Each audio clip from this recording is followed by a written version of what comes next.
మా మీద రాజకీయంగా ఎదుర్కోవాలనుకుంటే ఆధారాలతోని మీరు ఏమైనా చేయండి, లేదు ఉట్టిగా దుష్ప్రచారం చేయాలనుకుంటే నన్ను డైరెక్ట్ ఎదుర్కోవాలి. కానీ మా ఇంట్లో సతిమని వాళ్ళు ఏం పాపం చేసిరండి, నా భార్య ఏం పాపం చేసిందండి? ఇలా ఫోటో పెట్టి ఇలాంటిదా గాంధీల కాంగ్రెస్ అని చెప్పుకుంటున్నారు కదా, మీరు చేస్తున్న చిల్లర రాజకీయం ఇదా?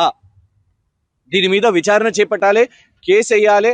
దాని యొక్క బాధ్యులు ఎవరెవరు వేసిండ్రో వాళ్ళందరూ, ఈ మొత్తం ఫ్యాక్టరీ కాంగ్రెస్ పార్టీ నడిపిస్తున్న ఫ్యాక్టరీ కుటుంబ సభ్యులను కూడా లాగేదైతే చిల్లర రాజకీయాలు చేస్తున్నారో దీన్ని మానుకోవాల్సిందిగా మేము హెచ్చరిస్తున్నాం.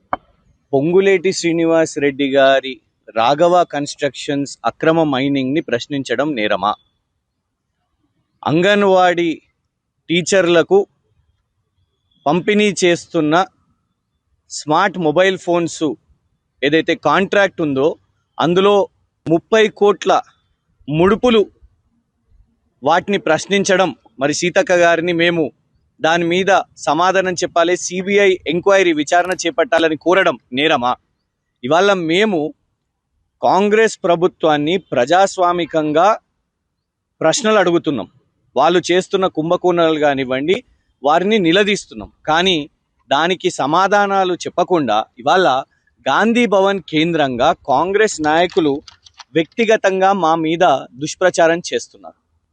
కాంగ్రెస్ నాయకులు ఇవాళ వాళ్ళ సోషల్ మీడియాలో మా కుటుంబ సభ్యులు, మా సతీమణి ఫోటోని పెట్టి ఆంధ్రప్రభ అని ఒక తప్పుడు న్యూస్ని క్రియేట్ చేసి, తప్పుడు న్యూస్, ఎందుకంటే ఇవాళటి ఆంధ్రప్రభ మెయిన్ పేపర్లోనే స్పష్టంగా వచ్చింది, ఇది పేపర్ 6వ పేజు స్టేట్ ఎడిషన్లో స్పష్టంగా వచ్చింది. అసలు ఆంధ్రప్రభలో రాని వార్తను కూడా కాంగ్రెస్ నాయకులు ఆంధ్రప్రభ అని క్రియేట్ చేసి ఇవాళ కుటుంబ సభ్యులు, మా సతీమణి చదువుకున్నది, ఎల్ఎల్ఎం పూర్తి చేసింది, లాయర్ తను, కానీ ఇలాంటి తప్పుడు వార్తలు చేసే కాంగ్రెస్ గాంధీ భవన్ కేంద్రంగా ఇవాళ ఏదైతే చేస్తున్నారో దాని మీద ఫిర్యాదు చేయడానికి ఏ వ్యక్తి అయితే ఇందులో వాళ్ళు చేసిర్రో, రకరకాల కాంగ్రెస్ హ్యాండిల్స్ చేసిర్రు, టీం రేవంత్ అని కొన్ని హ్యాండిల్స్, ఇది కొన్ని కాంగ్రెస్ హ్యాండిల్స్, వాటి మీద ఇక్కడ ఎందుకంటే కొందరు వ్యక్తులు ఇక్కడ కుకట్పల్లికి చెందిన వ్యక్తులు కాబట్టి ఆ కాంగ్రెస్ నాయకుల మీద మరి ఏసీపీ ఆఫీస్లో ఫిర్యాదు చేయడానికి ఇక్కడ రావడం జరిగింది.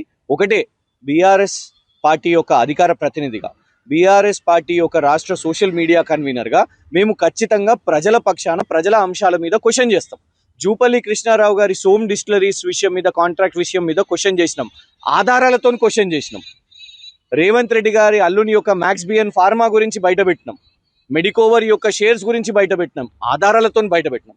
పొంగులేటి శ్రీనివాస్ రెడ్డి గారికి, రాఘవ కన్స్ట్రక్షన్స్కి, కోత్వాల్గూడలో చేస్తున్న మైనింగ్కి అక్కడికి ఫ్యాక్ట్ ఫైండింగ్ కమిటీగా వెళ్ళి కంటైనర్ మీద రంగులు పూస్తే దాన్ని పెట్రోల్తో తుడిచి మరీ ఈ రాష్ట్ర ప్రజలకు చూపెట్టినాం ఆధారాలతో సహా.